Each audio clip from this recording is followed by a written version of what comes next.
You were going to get another question of the federal officials, and we're going to give you the last question right now. Jeff. Once again, two questions. Okay. Ask them both at the same time. First of all, this is the first I've ever heard that the Two Gates project can't be completed this year. I was under the impression that it is a project that has to get done during the August-September timeframe. If the $28 million allocation is there to do the Two Gates project, why wouldn't it be able to be done this year?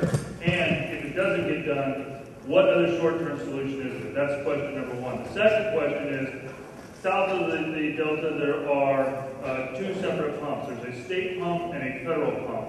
With today's technology, monitoring fish patterns, if the fish are in front of the state pump, why couldn't we turn the federal pump on? And if they're in front of the federal pump, why can't we turn the state pump on? Thank you. Thanks, Jeff. With regard to Two Gates, I'll let whoever's going to answer that question answer it specifically.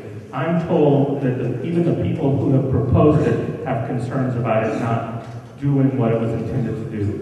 And Jim and I have been monitoring it. We've been pushing. We've pushed and pushed and pushed and pushed because we understood the same window that you understood. As far as August and September is when you have to test it. And frankly, I was disappointed that it has not panned out to be what we thought it might be. But I'll let the federal officials who are in the permitting process. Ron, do you want to talk about it?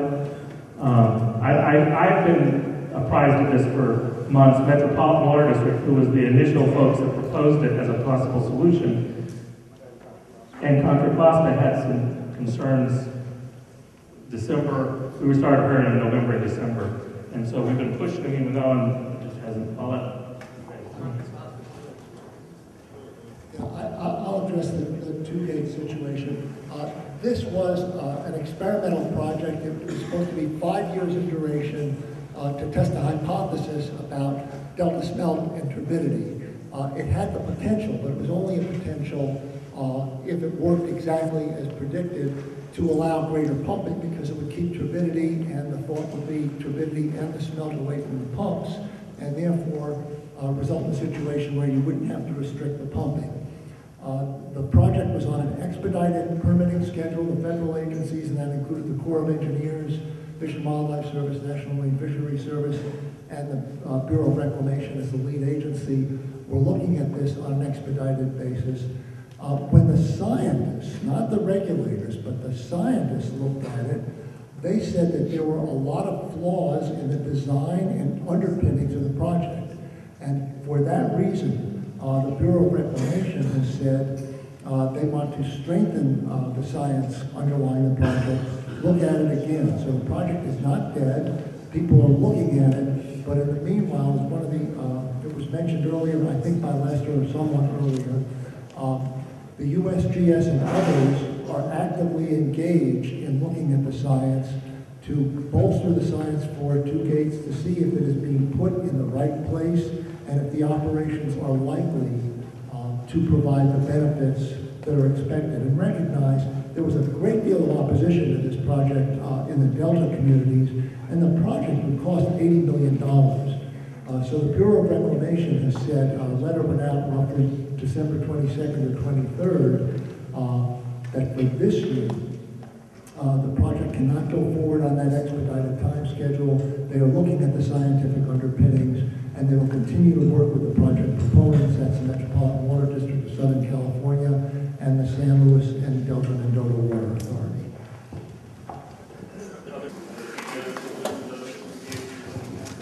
There's the Patterson fishery and pipeline that we have funded. There's the pumps that we're going to, hopefully in the next couple of months, put in place in the refuges to get refuge 2 and refuge 4 water. And there's the intertie project that will go under construction, we believe, this spring. Is that correct, Ron? Yes.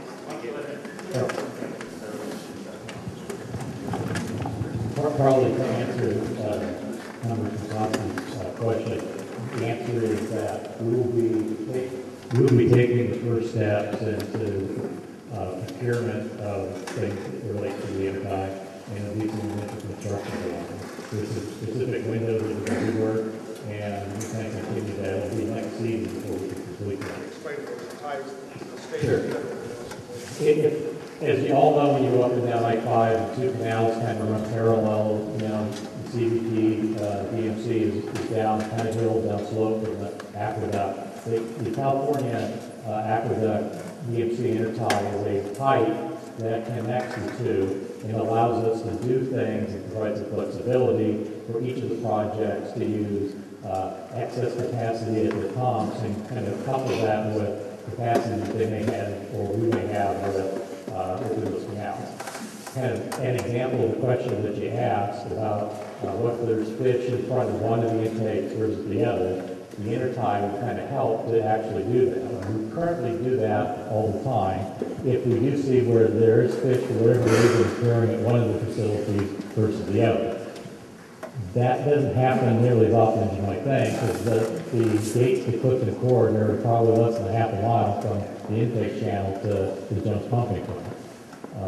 So many times we're kind of coupled in terms of our joint pumping, in terms of further out into the sphere of influence in the delta. It's as if we're as one project pumping, and that's one good reason why a lot of the delta standards are kind of coupled to both projects together.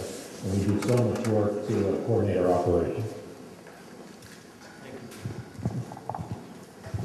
Thank you, Art, again. I want to thank both the federal and state officials and the local water agencies for all the hard work you all do and the efforts that we obviously are involved in together every day trying to make a difference to bring more water for the people of our valley.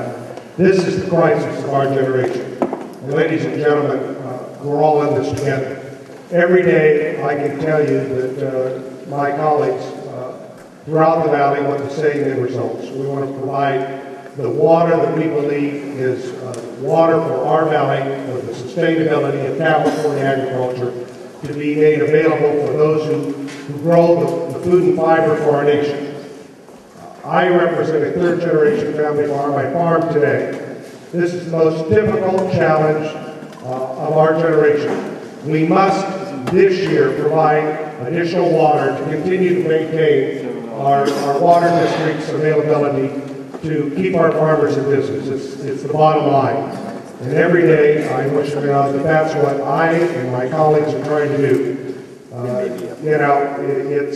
lot of these problems, as was noted earlier by Tom Birmingham, have existed for decades. We've been fighting over our water resources for decades. We are hopefully at the precipice of making some long-term solutions to fix this in the Delta. But we have to stay in business. You're right, the comments that were made here a moment ago. We can't stay in business for the next 3 years. The long-term won't make any difference. So simply said, with no water, we have no jobs and we have no food. We know that. All of us who have been a part of the fabric of this valley for generations care that we make a difference. And that's, ladies and gentlemen, what I'm trying to do as one of your representatives. So I want to thank all of you for being here. We will continue the effort. I'd like to have the congressman who represents this part of Merced County to close. And thank all of you for being a part of it, and we'll continue to stay at it. Tomorrow we have the KMJ Latino Water Coalition-sponsored meeting at the Fresno Convention Center to talk about the long-term fixes. Today we're talking about the short-term fixes. We've got the Academy of Science hearings January 24th, 25th, and 26th. Judge Wangers hopefully will make a decision that will benefit us before the end of this month. And so we have a host of efforts that are ongoing, and I just want you to know that I'm going to do everything I possibly can to make sure that this year is better than last year. Congressman Cardozo. Not right now, afterwards. Afterwards you can talk to us, but right now we're going to close. You're not going to let anyone else out. These guys are right now. You're not going to let any of these guys out. Sir, I'm closing right now. And we will talk to you afterwards. I want you guys to know that we're going to do everything we can to get you guys out of office. It's time for you guys to be done. We need real representation in this valley. You guys have not. Thank you, sir. Thank you for your statement. You guys aren't doing a darn thing to stand up for us. Ladies and gentlemen, thank you for being here with us today. We are doing our level best every single day to try and resolve this issue. I want to let you all know that I have seen passion out of my colleague Jim Costa on this issue that would make you all proud. And we have worked tirelessly on your behalf. But let me just say this, we aren't going to stop. This is a situation that demands resolution. And I have been to San Luis Reservoir with the governor. I've talked about this with the president. I've relayed this as many times as I possibly could to Secretary Salazar. We had his brother out. We had the secretary out. We are not going to rest until we get resolution. I can't promise you that we will be successful, but I can promise you that we will not rest until we get resolution to this challenge. We were doing it before the crisis began, and we will continue to look at this problem both now and in the future. Thank you for your attendance today. Very much appreciate you being here.